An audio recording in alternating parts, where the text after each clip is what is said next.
Bonjour à toutes et à tous, aujourd'hui je ne vais pas vous montrer une méthode révolutionnaire qui permet d'apprendre facilement en 5 jours le japonais grâce au manga, mais j'aimerais vous montrer comment grâce à votre passion pour les mangas, vous pouvez vous motiver à apprendre le japonais et surtout comment vous pouvez y prendre du plaisir. Et pour illustrer cela, j'ai créé un tableau des katakana version manga. Je vais vous présenter tout ça en détail par la suite, mais avant ça, j'aimerais qu'on se mette d'accord sur certaines choses. Quand je suis sur des salons, je rencontre des personnes qui souvent me disent «Moi j'adorerais apprendre le japonais, mais j'ai peur de pas y arriver parce que j'ai jamais été bon en anglais». Alors, qu'est-ce que c'est que cette connerie?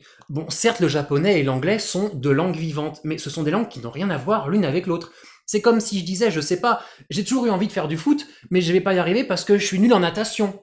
On est d'accord, c'est une bêtise. Et bah ici c'est pareil. Vous n'avez pas besoin d'être bon en anglais pour apprendre le japonais. Vous n'avez même pas besoin d'être bon en français si vous voulez. Moi, dans les cours que je propose sur cette chaîne YouTube, je réexplique en français toutes les notions qu'ensuite j'aborde en japonais. Je réexplique ce que c'est qu'un COD, un complément de temps. Donc vous n'avez pas besoin d'être bon en langue pour vous faire plaisir et découvrir la langue japonaise. J'ai aussi des personnes qui me disent souvent moi j'adorerais apprendre le japonais pour lire des mangas en japonais ou pour jouer à des jeux japonais comme par exemple, je sais pas, Dokkan Battle sur la version japonaise, mais je sais pas si c'est suffisant comme raison pour apprendre le japonais. Alors, il n'y a pas de bonne ou de mauvaise raison pour apprendre une langue. Le mec qui veut apprendre le japonais pour comprendre ce que crient les meufs dans les hentai, il est pas moins légitime qu'une personne qui voudrait, je sais pas, saisir les subtilités de l'évolution de la poésie japonaise au fil des siècles.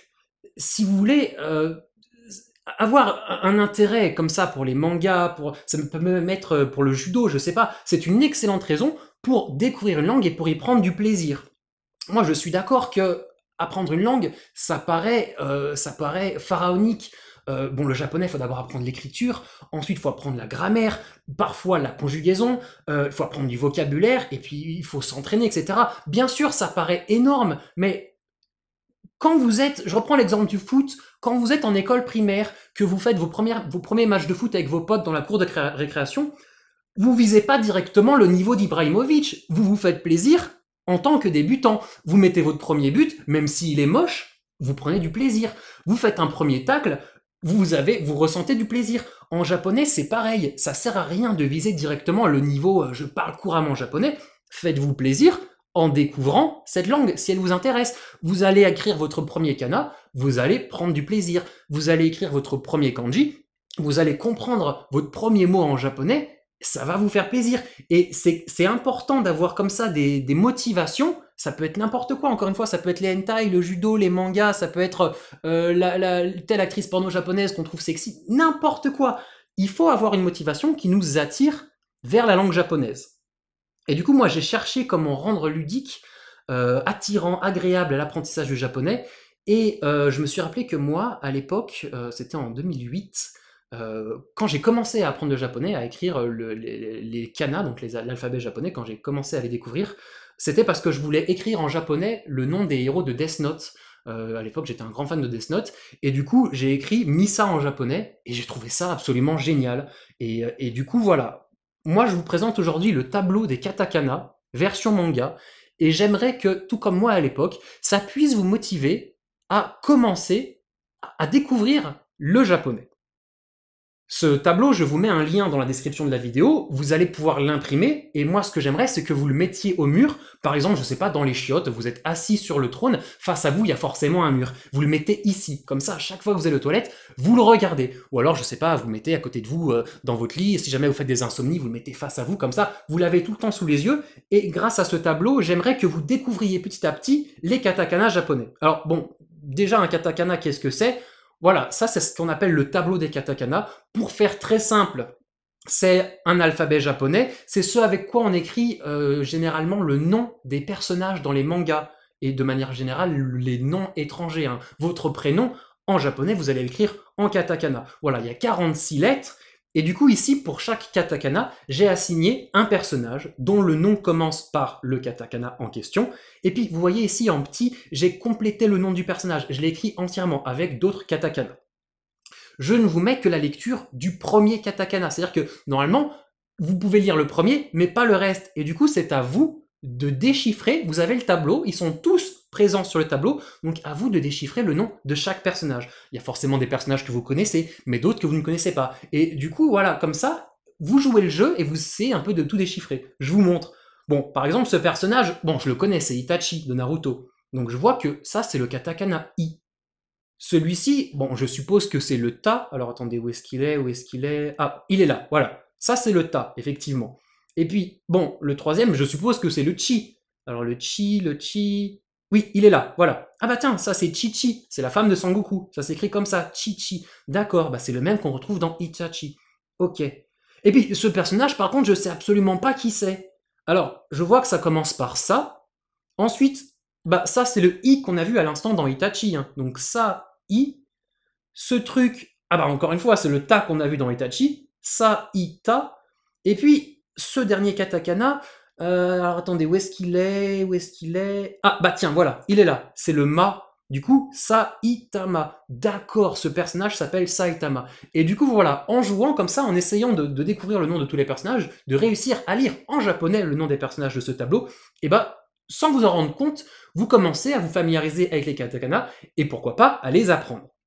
Bon, du coup, je vous ai mis des personnages de manga qui sont généralement connus. J'ai pris 21 shonen qui sont parmi les plus célèbres. En tout, il y a 46 personnages parce qu'il y a 46 katakana dans le tableau. Vous voyez également que dans cette liste, je vous ai mis les kanas en blanc avec un contour noir. Donc le principe, c'est qu'une fois que vous en connaissez un, que vous le maîtrisez bien, et bah vous le coloriez, vous mettez de la couleur, et puis vous complétez pareil les petits kanas, vous mettez de la couleur. Comme ça, bah ça montre ce que vous connaissez, et ça permet d'attester de votre progression au sein du tableau. Et de fil en aiguille, en vous amusant comme ça avec ces personnages, et bah vous allez pouvoir apprendre le tableau des katakana, l'alphabet japonais. Une fois que vous allez connaître l'intégralité des katakana, ce que j'espère, vous allez avoir envie d'en apprendre davantage. Et à ce moment-là, bah, je vous conseille ma chaîne Cours de japonais. Vous allez sur le plan des cours qui est disponible en bas de chaque vidéo, et ici vous avez l'intégralité des leçons. Donc vous avez d'abord des leçons pour apprendre l'écriture du japonais, ensuite vous avez de la grammaire, du vocabulaire. Je remonte là, blablabla. Ici, vous avez les règles sur les kanas. Donc, vous apprenez en détail ce que c'est qu'un katakana. Et puis, ici, vous voyez, on a des règles, 4 règles pour bien maîtriser. On va pouvoir mettre des accents, on va pouvoir faire des combinaisons, mettre une pause, ce genre de choses. Dans le tableau, je me suis concentré uniquement sur les kanas de base, hein, sur l'alphabet. De base, on ne modifie pas ici les caractères. Mais il y a d'autres règles. Parfois, on va pouvoir mettre des accents, on va pouvoir travailler un peu avec ces kanas. Ça, vous le verrez dans mes cours. Du coup voilà, je vous mets en lien dans la description de cette vidéo un document grâce auquel vous allez pouvoir imprimer en format A4 le tableau des katakana. Sur la deuxième page de ce document, je vous mets toutes les explications dont vous avez besoin pour comprendre comment ça marche. Et puis je vous mets également un autre lien, que je ne vous montre pas maintenant à l'écran, sur lequel il y a les solutions, sur lequel je vous mets le nom de tous les personnages, au cas où, pour vérifier si vous avez bien réussi à déchiffrer. Je vous mets également le manga hein, dont est originaire chacun des personnages, comme ça bah, vous en découvrez un peu davantage. Et puis comme ça, vous avez tout sous la main pour vous faire plaisir. Pour finir, ce tableau des katakana version manga, j'ai voulu qu'il soit beau. Moi, j'aimerais que vous l'imprimiez, que vous fassiez plaisir dessus.